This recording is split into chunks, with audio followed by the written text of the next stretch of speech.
beautiful souls of the world. Zena Electra, I am here. Yeah. Sharing these good vibes with you.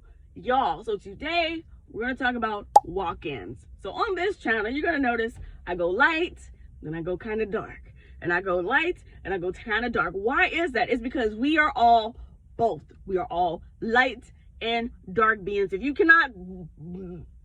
you are uncomfortable with things that are dark, then how dare you call yourself light? Because you are the light within the darkness.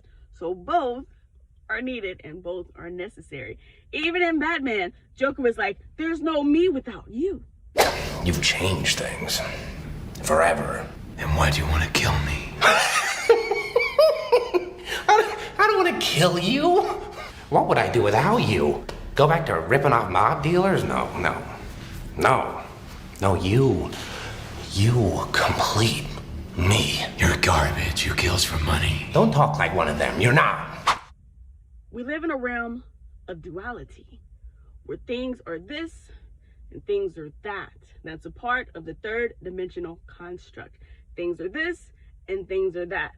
And things can be this and that. Double this, double that. Double this, double that, double this, that. Things are both this and that, oscillating between the two. So we're going to talk about walk-ins. What is a walk-in? How can you get one? Are you one? Am I one? We're going to talk about it. And I got a story time for you. So there are more spirits, souls, and entities that are out of bodied than there are souls, spirits, and entities with a human body or a human vessel. A lot of these spirit, souls, and entities are waiting for a body to become available for them to occupy. That is a walk-in. Is an unembodied soul, an unembodied entity waiting to have a human vessel so they can experience this human experience too. Because otherwise, they are just things that go bump in the night. There are things that are never really seen, especially by the everyday person, and they want to be able to feel. If you didn't know, the reason why a lot of us star beings chose to come to Earth is like, yeah, we want to, save the day. Save the day. Save the day. Save the day. Save the day. Save the day. Save the day. Save the day. Other than saving the day, we wanted to come to Earth so we could feel the full spectrum of emotions, feelings, and senses that do not exist how they exist, how we experience them in this third dimensional construct, in this 3D body, right? Things are, the higher up you go, you just become a part of the all. And the individualness of existing doesn't exist. You just become a cluster of God, of source, right?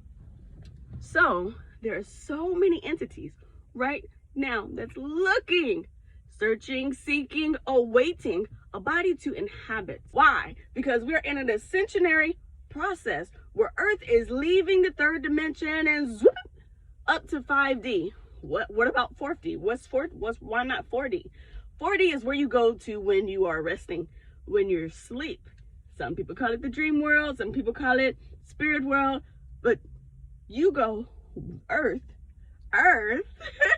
is moving from the third dimensional density to fifth dimensional density. And the reason why it skips over 4D is because dark entities dwell within the 4D as well, especially the lower levels of 4D. It's not until 5D to where all of the negativities is shooketh off. It shooketh off, shooketh away, right?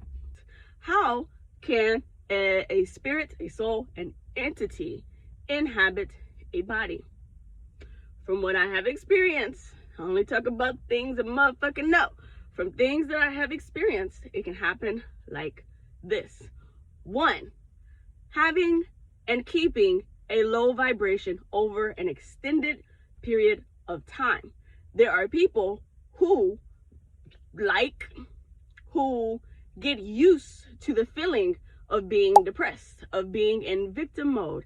They think that life is happening to them, that they are a victim of their circumstance. This is a fear-based vibration, and if you linger in fear so long, too long, it's not having a bad day, it's not having a bad week, it's not even having a bad month, but it's hanging on to low vibrational energies for an extended period of time. I know somebody who's been depressed for years, and I had to distance myself from this person because I'm just like, look, to the point where it's become like pessimistic. I'm like, hey, sunny side of the street, and they're like, no, dark side of the street. And I'm like, you think about it like this? No, like everything I was trying to like present with them was like smack down, smack down, smack down, smack down. That's not good for me. So I had to distance myself from this person who was depressed for an extent, like years. I'm like, you don't want to feel better? You like feeling like this? And yes, a lot of times people get addicted to that feeling of whoa. They get addicted to that feeling of whoa, sorrow, whoa. You can allow yourself, and usually when people are in deep usually when people are in deep depressed states, not only are they vibrating low, but usually they're dabbling in narcotics of sorts. And even like when you go to the liquor store, they call it wine and spirits. These drinks have spirits. They have vibrations attached to them. That's why, you know what I'm saying, when you're drinking vodka, you feel this way. When you're drinking whiskey, you feel that way. When you're drinking gin, you feel this way. When you're drinking rum, you feel that way. When you know what I'm saying? So it's just like, these are vibrations that the human vessel is consuming in order to get to feel a certain frequency. In order to feel, and that's why they all make you feel different. The main goal is drunkenness, right? You drink to get drunk. Yeah, okay, you will. But each drunkenness feels a little different until you hit that space where everything is like woozy and you're about to throw up. Like, that's the same. That's the same across the board. You don't want to be there. I've been please don't do it to yourself. Then you have to hydrate, head be banging. The older you get, it takes a long time to get over a hangover. Long time to get over a hangover, right? So, being depressed, staying in a depressed state for an extended period of time. When you are depressed, and we're just going to talk about just depression, or living in fear, afraid to do anything. Like, some people are afraid to do anything. They literally go through life and they do the bare minimum. And this is what you would call a functioning depressant. People who still function, they go and they do stuff, they show up, you see them, but they're not happy, and they haven't been happy in a very long time, and they don't know how to be happy, and thus they don't do anything different to get different results because they don't believe that different results are available to them. This can allow an entity, I'm not going to say a soul, an entity to push that main occupant of that vessel out the way so that entity can share, can co-pilot that body with that person. In my video, y'all, of Starseeds and Drugs, I mentioned a very beautiful soul that I know who is, I feel as if is a passenger in his own body. And you can find that video right here, Starseeds and Drugs. So the second way is drugs, right? When you do drugs, you open up yourself. Sometimes it's very beautiful. When you do psychedelics, you see things, you have aha moments. I love doing shrooms. At the end of like a shroom trip, and I'll talk about this in a further video, I call it the afterglow. The afterglow is when everything is great. Everything is okay. It's a beautiful day in this motherfucker. And it's just like, nothing can go wrong. Everything's wonderful, everything. So there's nothing wrong with that. I'm just daydreaming of the afterglow. But certain drugs, especially if taken over an extended period of time. Alcohol is the quickest way to lower your vibration. People do it all the time, everywhere. I live in Nashville, Tennessee. Nashville, Tennessee is a drinking town.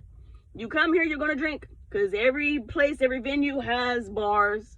There's music in these bars, and people, they come here, they get it the fuck in all the freaking time. And that's just what it is. That's the culture of Music City, right? It's also the culture of other cities. But when you come here, you're going to drink. You're going to go to a bar, you're going to drink, you're going to eat, you're going to gain about 10 pounds, and you're going to leave a happy motherfucking camper. That's just what it is. So dabbling in narcotics opens you up, the second way to open you up for an entity to share your body with you, and you become a co-pilot in your own body. The third way, real quick, is a near-death experience. They call these NDEs, a near-death experience. Being outside of your body, like I said, there's entities, there's spirits, there's souls everywhere watching us all the time, especially when it comes to hospitals where people are in and out, or they might die for 5 minutes and then they boom back to life. That's not that same person. Usually, it's not that same person as boom. They'll have all the information of that individual, talking about the mom, the dad, and you know what they do. They still have that information because it's programmed within the vessel of who they are. But if you notice, sometimes people come back and they act differently. So I have an example, and also I feel like I myself could possibly be a walk-in. We're gonna talk about it. So I had one experience in the hospital year before last year. My mom was in the hospital, was very, very, very, very sick. I got through talking to my, on my way to the hospital to visit her, I talked to my mentors. My mentors is like, look, this is what we've been, teaching you, training you up to do. Now you have to go in there with your goons of light and you have to go and make it do what it do. So every night I make sure I was the last person in the hotel or in the hospital with my mom to clear her chakras. I was clearing her chakras. I was giving her Reiki from the soles of her feet, pushing energy all the way through her body, out the top of her head, every single night, right? For 2 weeks, maybe she was in there, maybe a little bit longer. And I made sure that I was doing this. So it was one particular day, I think I had missed the day of being there because I was moving. And so I got there the night, right before she ended up in ICU, right? She had a surgery done. She was doing okay and then went really, really bad. So she was in the ICU, and my brothers and my sister-in-law were in the room.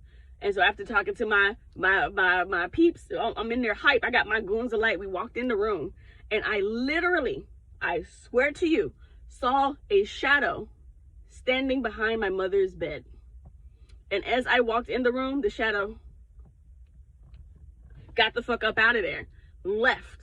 That was something that was waiting to occupy my mother's body as she was drifting from us, as she was drifting away, her actual soul from her body, from being so sick. I saw it with my own eyes. Can't nobody tell me a motherfucking thing, because I know what the fuck I see, and I have the ability, the gift of sight. I saw it. Nobody else saw it. I'm like, damn, bro, y'all over here got an oogie boogie behind my mom's bed, and y'all ain't see that motherfucking y'all ain't see it. Y'all ain't see it. It's just over here just waiting for y'all to motherfucking leave so we can just slide on in and occupy our mom. The fuck? The fuck is that? So that was one story. Second story, myself. And these are just thoughts, maybe so, maybe not. So I was both depressed and I had what could have been an NDE, a near-death experience. I was depressed. Oh, it was all three. It was all three in this month. I was depressed. First off, I just graduated college, 2013. I graduated in 2012, but this is about 2013. Depressed. I don't even know how I graduated. But you can live through anything if magic made it. But I don't even know how I graduated. And just depressed. I went to this place and I drunk. I was with a friend. I didn't have any money to drink. I didn't plan on drinking. I was just gonna go shoot pool, right? So I went to a pool hall. We shooting pool, shooting pool, and then the lady was like, "No, I drink Patron. You drinking Patron with me?" So she bought me a shot. A few minutes later, another shot. A 3 minutes later, another shot. Then we ended up at her friend's house playing spades. If y'all know I'm a motherfucking badass spades player, holla at me. You know what I'm saying? Playing spades, drinking. Maybe we weren't good that night because we drank a whole lot. Look at it. Sweaty. We drank a whole lot. And then I drove home. No!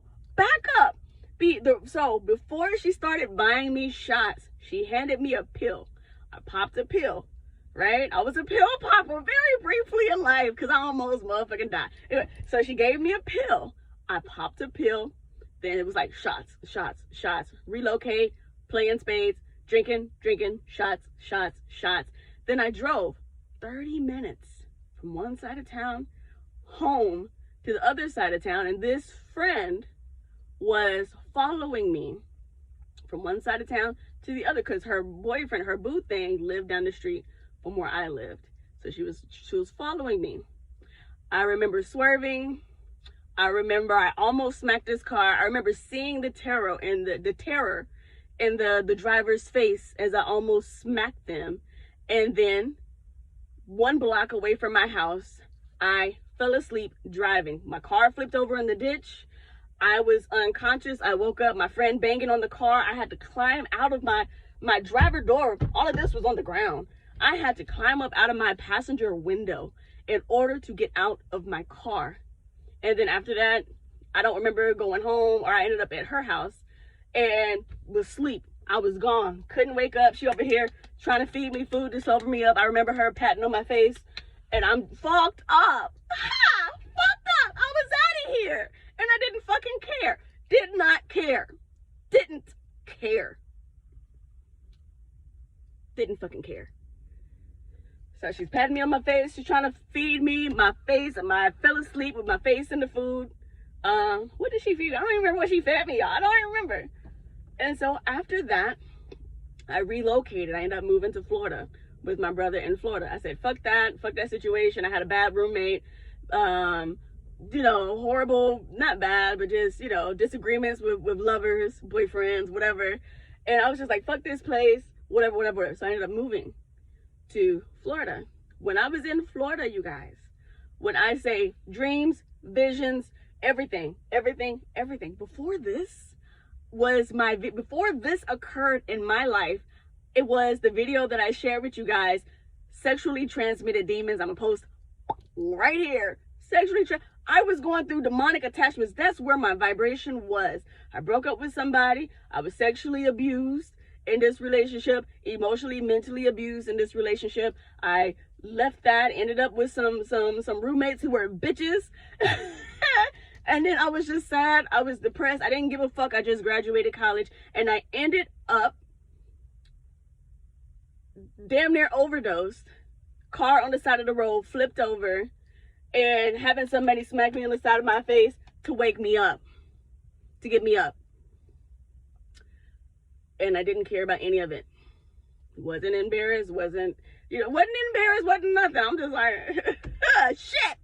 Now I gotta clean. Now I gotta go check myself in because now I got a misdemeanor. Misdemeanor Elliot. Now I got a misdemeanor for a hit and run, which I didn't hit anything.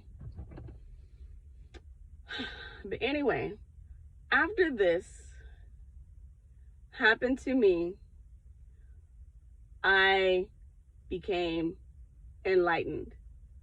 Before this, when I was going through the demonic attachments, I was the type of person, I would try to run over cats, right? Like the apartment I lived in before this happened, because I was in an apartment with 2 females and I had 1 female roommate when we moved. We just had a bunch of cats just wandering all around. And so like I would see them, I would, I wasn't a good person. I've never been horrible, but I wasn't consciously aware. And I went from that to having, and I've always had predictive dreams, like my whole life. I've always been lit. But I went from that to seeing things, predicting things. And then when I moved to Florida, that's when I had this video. We both had the same dream, Astral sex. Then that happened.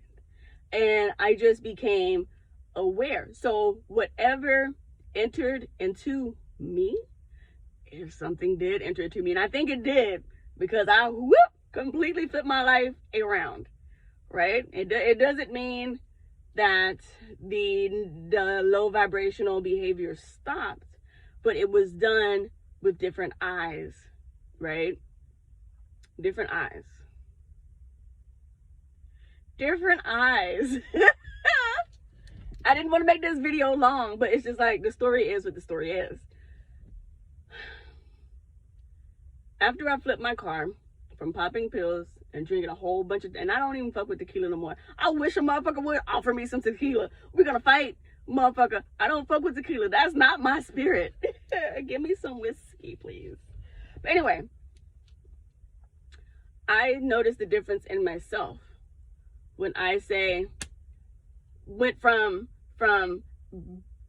baby to adult, spirituality wise, when I'm able to interpret and to see, I see things before it happened. That's when I was even in my claircognizant video or my clairvoyance video, seeing something before it happened. All that happened when I was in Florida, when I noticed, oh, my clairs are kicking in, things are kicking in, I'm able to see shit.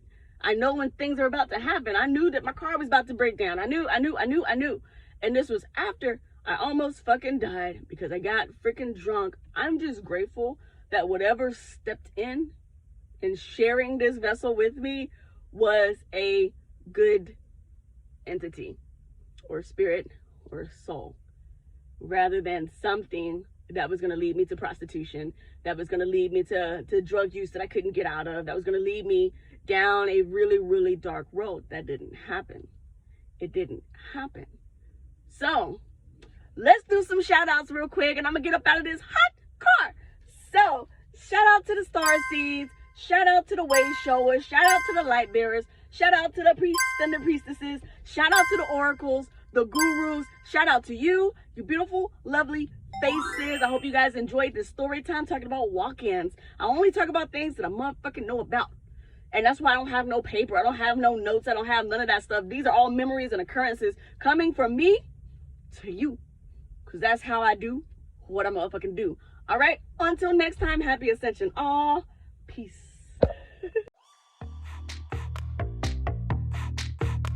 Coming soon, Hatch, a spirit-based podcast with High Priestess Layla Gray, the Oracle Sunshine, and yours truly, Zena Electra. Here on Hatch, we are starting conversations to break you free from your spiritual shell, all happening right here. So stay tuned.